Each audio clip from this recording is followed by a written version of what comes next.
என்னுடைய அம்மா படித்து கனவால் ஜெயிக்கணும்னு நினைச்சாங்க.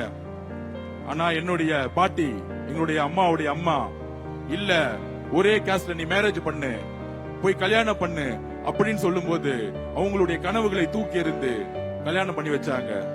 போன இடத்துல வறுமை, கடன், பொருளாதார சூழ்நிலை, என் கண் முன்னாடியே தற்கொலையில இருந்தாங்க. என் கண் முன்னாடி 5 வயதில் என்னுடைய தாயோடைய சாவை பார்த்தவன் நான். 5 வயதில் இருந்து பார்த்தவன் நான். அங்கிருந்து உருவாக்கப்பட்ட தனிமை. 13 வயதில் என்னுடைய ஆசிரியர் என்னுடைய நூலகத்தில் உட்கார வச்சார். என்னுடைய கோபங்கள், சமூகத்தில் மேற்பட்ட கோபங்களை மாற்றினார். படிச்சுக்கிட்டே இருப்பேன். அப்பொழுதுதான் அம்பேத்கரை படிச்சேன். ஏன் சாதியை ஒழிக்க வேண்டும்? சாதியினால் என்னுடைய அம்மா தற்கொலை செய்யப்பட்டார். அப்பொழுதுதான் அம்பேத்கரை உள்வாங்கினேன், பெரியாரை உள்வாங்கினேன். எப்பொழுது? என்னுடைய 14 வயதில்.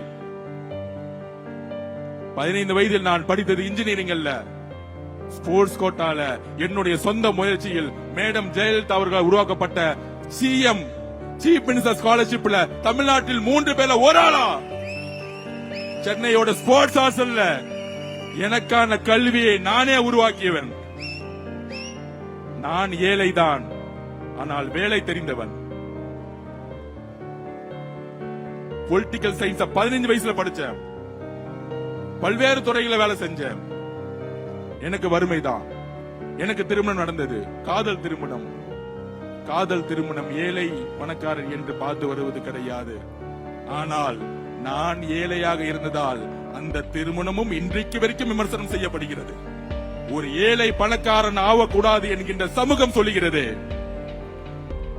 அரசியலுக்கு வந்து திமுக குடும்பம் மாதிரி கொள்ள அடிச்சு நான் இந்த இடத்துக்கு வரல.